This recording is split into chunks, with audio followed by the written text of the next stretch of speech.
pour la réalisation de la tête du Père Noël en polymère, vous aurez besoin de l'ensemble d'emporte-pièces que je fabrique avec mon imprimante 3D.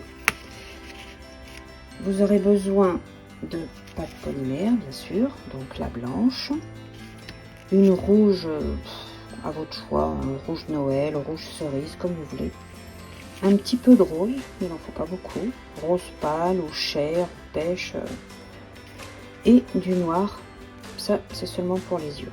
Alors la noire et la rose, il faut la travailler plus fine parce qu'elle n'a pas besoin d'être aussi épaisse que les autres, c'est juste pour avoir la couleur. Donc vous la mettez en réglage 3, ça suffit largement. Ensuite vous aurez besoin de papier abrasif. Alors moi je prends du 40, c'est du gros grain donc c'est très très bien. Par contre je vous conseille de prendre un différent par couleur. Parce que sinon, si vous utilisez le blanc avec le rouge, vous voyez, le blanc, il y a des petites particules qui sont restées collées. Le rouge, c'est pareil.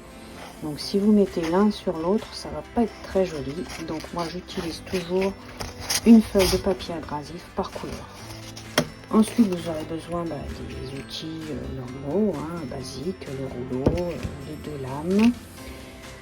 Moi, j'utilise pour faire la texture du petit bonnet et de la moustache. Bon là, ici je l'ai faite avec le papier abrasif, mais le petit bonnet, le pompon et tous les petits, la petite moustache, pardon, je l'utilise avec cet outil qui a plusieurs aiguilles métalliques.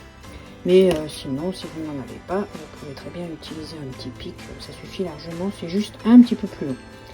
Ensuite, pour faire les yeux, moi j'utilise, on utilise beaucoup, maintenant ça s'achète en rayon. Moi j'ai la chance d'avoir un mari électricien, mais bon, vous trouverez ça en grande surface. Et quand vous les achetez, l'embout est rond. Mais moi j'ai pris une petite pince et je l'ai un tout petit peu aplati, comme ça j'ai un ovale pour les yeux qui sont pas ronds. Je préfère quand c'est ovale, je trouve que c'est plus joli.